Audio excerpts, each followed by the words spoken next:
Urdu ocean کے معزز ناظرین السلام علیکم۔ اسکول شہر کے مضافاتی علاقے میں تھا۔ چھٹی کے بعد تمام طالب علم اور استاد گھروں کو روانہ ہو چکے تھے، لیکن 3 اوباش لڑکے ابھی بھی اسکول میں موجود تھے۔ جب ان کو یقین ہو گیا کہ اب چوکیدار کے علاوہ سب لوگ گھروں کو روانہ ہو چکے ہیں، تو وہ سیدھے چوکیدار کے کمرے میں جا پہنچے اور چوکیدار سے پوچھنے لگے کہ بشیر چاچا، سب معاملات ٹھیک ہیں نا؟ کوئی مسئلہ تو نہیں ہوگا یہاں؟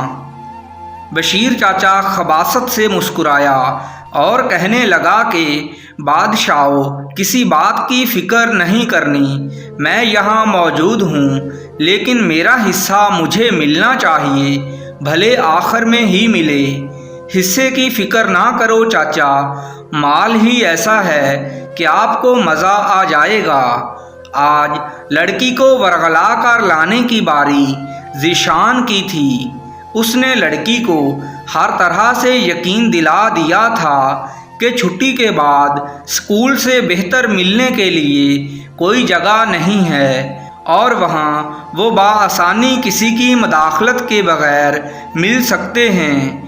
وہ قسمت کی ماری اس کی باتوں میں آ کر مقررہ وقت پر اسکول پہنچ گئی، جہاں ہمیشہ کی طرح اسکول کے چوکیدار بشیر چاچا کے تعاون سے ملنے کا خاص انتظام تھا۔ یہ 3 لڑکوں کا گروہ تھا جو لڑکیوں کو دوستی اور پیار کا جھانسا دیتے اور ملنے کے بہانے اسکول بلا کر پہلے خود اس کی عصمت دری کرتے، پھر آخر میں اس کو بشیر چاچا کے لیے چھوڑ کر نکل جاتے۔ جو بھی بدقسمت لڑکی ان 4 کی ہوس کا شکار ہوتی، وہ پھر ایسی خوفزدہ ہوتی کہ دوبارہ کسی کے فریب میں نہ آتی، نہ ہی اس طرف کا رخ کرتی تھی۔ چنانچہ آج بھی ایسی ہی کسی لڑکی کو پیار کا جھانسا دے کر ذیشان گھیر کر سکول لے آیا تھا۔ ابھی کلاس روم میں بیٹھ کر باتیں کرتے ان کو چند منٹ ہی گزرے تھے کہ ذیشان کے دونوں دوست بھی اوپر سے آن پہنچے۔ لڑکی کو کچھ سمجھ نہیں آئی تھی کہ یہ دونوں کون ہیں جو اچانک اوپر سے آ گئے۔ جب تک وہ معاملے کو سمجھی تب تک وہ کچھ کرنے کے قابل نہیں رہی تھی۔ اسکول بہت بڑا تھا اور دیواریں بھی کچھ زیادہ ہی اونچی تھیں۔ لڑکی کی چیخیں صرف چوکیدار بشیر تک ہی پہنچ رہی تھیں اور وہ ان چیخوں کو بہت مزے لے کر سن رہا تھا، گو کہ وہ ادھیڑ عمر شخص تھا، لیکن اس طرح کے سارے معاملات کا ذمہ دار وہی تھا۔ کچھ دیر بعد لڑکی کی آوازیں آنا بند ہو گئیں۔ شاید وہ اپنے ہوش کھو بیٹھی تھی یا انہوں نے اس کا منہ کسی چیز سے بند کر دیا تھا۔ بشیر چاچا اب اپنی باری کا بے صبری سے انتظار کر رہا تھا۔ تھوڑی دیر بعد دروازہ کھلنے کی آواز آئی۔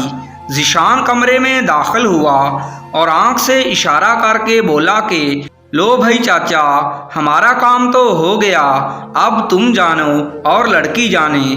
ویسے چاچا، آج مال تو غضب کا تھا، مزہ ہی آ گیا۔ ذیشان ہنستا ہوا اپنے دوستوں کے ساتھ باہر نکل گیا۔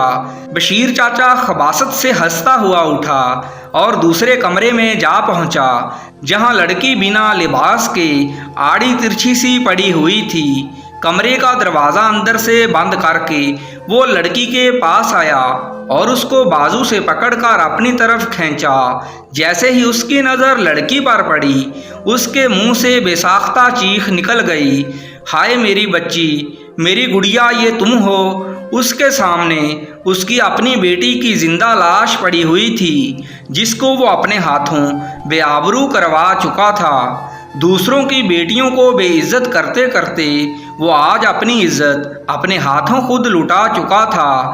وہ یہ بات بھول چکا تھا کہ یہ دنیا مکافات عمل ہے، جہاں پر ہر کوئی اپنا بویا اپنے ہاتھ سے کاٹتا ہے۔